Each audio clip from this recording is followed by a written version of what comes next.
भारतीय किसान यूनियन के राष्ट्रीय प्रवक्ता राकेश टिकैत जी आज लखनऊ पहुंचे हैं। भारतीय किसान यूनियन द्वारा आज एक प्रशिक्षण कार्यक्रम का आयोजन किया गया था, उसमें भाग लेने के लिए राकेश टिकैत जी लखनऊ आए हैं।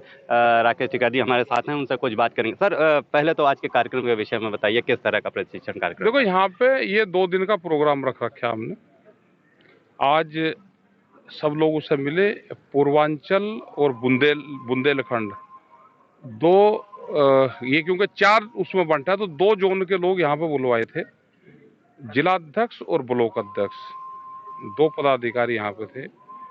उनसे पूरी जानकारी ली, आगे क्या प्रोग्राम करना। जैसे 11 अगस्त में हमारा ट्रैक्टर मार्च है हर जिला मुख्यालय पे, उसके संदर्भ में बात करी।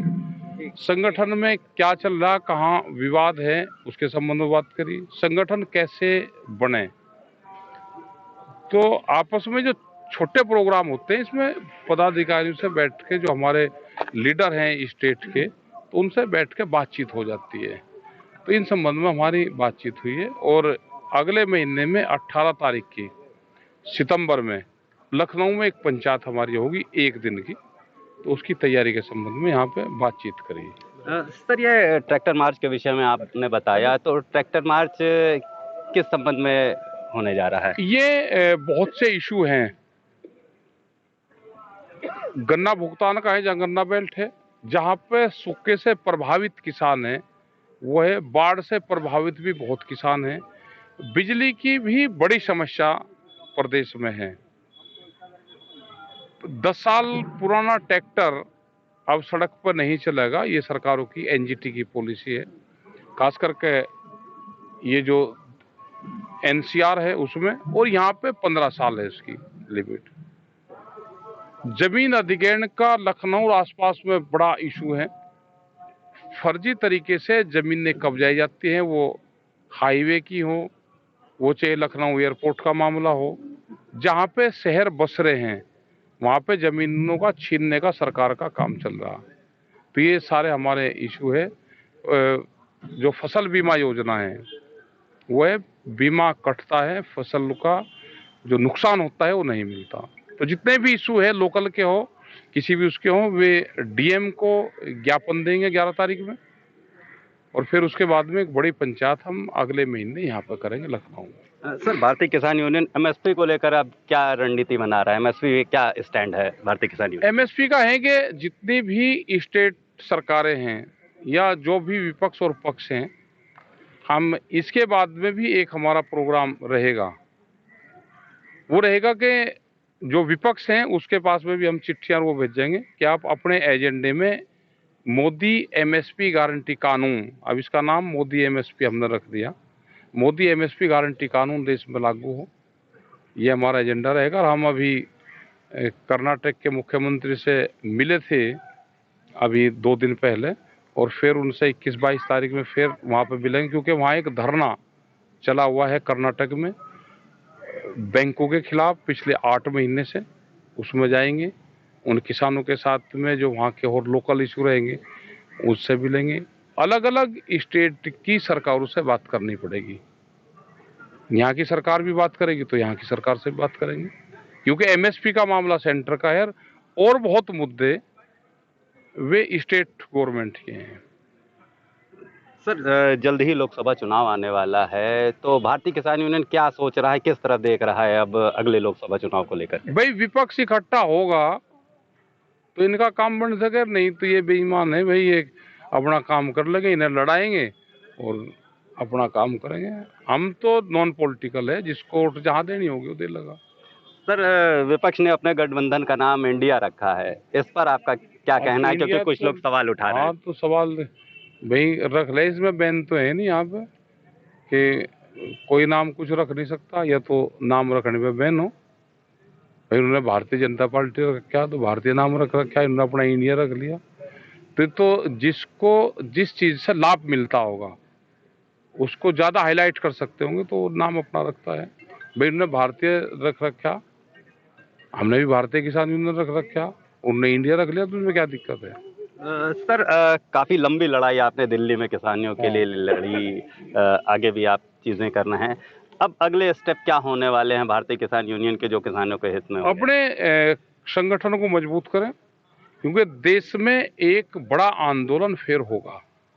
वो एमएसपी के सवाल पर होगा, वो भूमि अधिग्रहण पर होगा। जिस तरह से लखनऊ की जमीन बगैर मुआवजे के उनकी जमीन लूट ली, तो ये तो एक नया ट्रेंड आ गया कि बगैर मुआवजे के भी देश में जमीन लूटी जाती है और बहुत स्पीड से जमीनों का लुटाई चल रही है।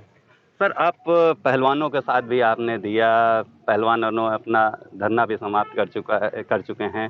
क्या लग रहा है अब सरकार किस तरह से उसको देख रही नहीं, है? उसको तो तोड़ दिया ना धरने को तो सरकार ने। भाई उनसे बातचीत करी, जो पहलवान जो धरने पे थे उनको दो ग्रुप किया, एक ग्रुप को बाहर भेजा बगैर ट्रायल के, दूसरा यहाँ छोड़ दिया, तो वे दोनों आपस में टूटे। कुछ जो पहलवान यहाँ थे वे उनके खिलाफ हुए कि इनको बगैर ट्रायल के भेजा, तो पहलवानों को 3 उसमें धड़े में सरकार ने बांट दिया। जैसे सरकार बांटने का काम करती है तो पहलवानों को बांटा। किसान संगठन है उसको तोड़ने का काम कर रही है, कुछ सरकारी किसान संगठन बना रही। जैसे पॉलिटिकल पार्टी को तोड़ती है सरकार, जैसे जातियों को तोड़ती है, जैसे अभी वहाँ झगड़े जो हुए हैं, तो ये सरकार की प्रायोरिटी पे है, वोट कैसे मिलेगी और समाज कैसे टूटे, ये सरकार की प्रायोरिटी पे है और उसी पे सरकार काम कर रही है। सर, क्या आपको नहीं लगता कि भाजपा सांसद के खिलाफ जो पुलिस ने कार्रवाई की थी वो इतनी हल्की की थी कि वो बहुत ही आसानी से किनारे हो गए और किसानों का धरना भी अब किसी मतलब का नहीं रहा, उनको भी अभी तक कोई न्याय नहीं मिला? नहीं, लखीमपुर खीरी में सर, दिल्ली की बात कर रहे हैं, किसानों दिल्ली में, सॉरी, ये पहलवान वाले में, जी सर, खिलाड़ियों वाले में ये बहुत शातिर हैं बीजेपी वाले। वो वहां इसलिए नहीं करा कि कोई बिरादरी एक खिलाफ होती, मुकदमे करवा के आने वाले टाइम पे उसका धीरे धीरे धीरे धीरे इलाज तो करेगी। एक भाई इन्होंने तो अडानी नहीं छोड़ा, जो सुना पार्टी बनाई, यात्रा निकाल ली, इन्होंने उसको नहीं छोड़ा। इसके खिलाफ भी इनको कार्रवाई तो करनी चाहिए और ये धीरे धीरे उम्मीद तो है कि कार्रवाई करेंगे। सर, एक और बात आपसे जानना चाहेंगे। अभी मेवात के एक इलाके में सांप्रदायिक बवाल हुआ है, उसको कैसे देखते हैं आप? वो तो सब सरकार को एजेंडे में है, प्रायोरिटी पे है।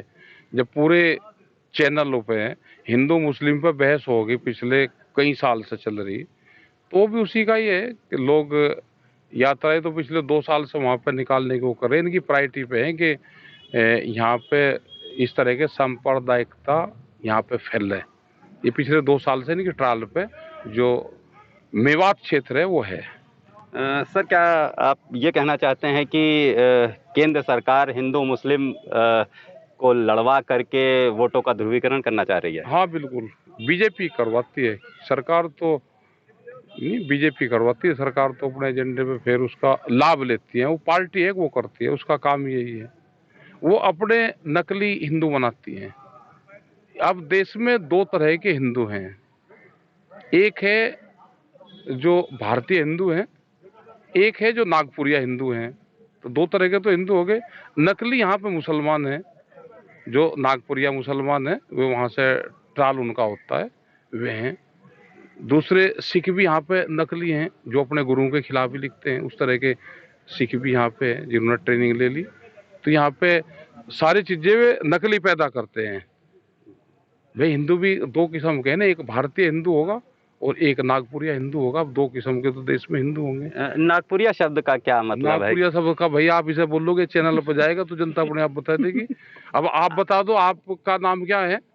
मेरा नाम संतोष कुमार है। संतोष कुमार, तो आप भी हिंदू होंगे जी। तो आप भारतीय हिंदू हो या नागपुरिया हिंदू हो? जिसने संघ की ट्रेनिंग ले ली वो नागपुरिया हिंदू, और वैसे तो सब भारतीय हिंदू है ही। तो आप बता दो कौन से हो? अच्छा, जो नागपुर, आप बताओ ना, आप एक सवाल का जवाब जरा। मैं भारतीय हिंदू हूँ। तो बस ये कहो कि मैं नागपुरिया हिंदू नहीं, तो 2 विचारधारा हिंदू में होगी, एक नागपुरिया हिंदू और एक भारतीय हिंदू। तो बताना पड़ेगा कौन सा हिंदू है। तो आपने बता दिया ना कि मैं अब भारतीय हिंदू हूँ, तो अब सबसे पूछ जाएंगे। ये शब्द आपने आज नया दिया, नागपुरिया हिंदू। नागपुरिया तो हिंदू है ही भाई, जो सर्टिफिकेट वहां से लेकर होगा नागपुरिया हिंदू होगा, और एक भारतीय हिंदू है। तो सबको अपनी आइडेंटिटी बतानी पड़ेगी, उसे पूछना पड़ेगा। सर, लोकसभा चुनाव नज़दीक हैं, हमारे चैनल के माध्यम से आम जनता को क्या संदेश जनता देना को चाहेंगे? ये है कि भाई अपना वोट जिसको देना वो दे लो, जो शांति की बात करता हो, विकास की बात करता हो, आपकी पढ़ाई की बात करता हो, एजुकेशन की बात करता हो, जो देश को लूटने की बात ना करता हो, सब लोगों को एक जगह मिला के बात करता हो, उसको वोट दे लो जिसको जहाँ देना है। धन्यवाद सर। ये थे हमारे साथ भारतीय किसान यूनियन के राष्ट्रीय प्रवक्ता राकेश टिकैत जी, जिन्होंने हमसे कई मुद्दों पर बात की है और साथ साथ इन्होंने भाजपा पर भी कई सवाल उठाए। एक नया शब्द आज इनके मुंह से हमने सुना, नागपुरिया। नागपुरिया का अर्थ ये इन्होंने बताया कि जो नागपुर में ट्रेनिंग ले चुका है वो नागपुरिया हिंदू कहलाएगा, जो असली हिंदू है वो भारतीय हिंदू कहलाएगा। इसके साथ साथ इन्होंने जनता को भी एक संदेश देते हुए कहा कि लोकसभा चुनाव में सोच समझ कर वोट करें, जो शांति की बात करता हो, जो पढ़ाई की बात करता हो, जो विकास की बात करता हो। वीडियो जर्नलिस्ट अखिलेश सिंह के साथ संतोष कुमार, भूमि टीवी, लखनऊ।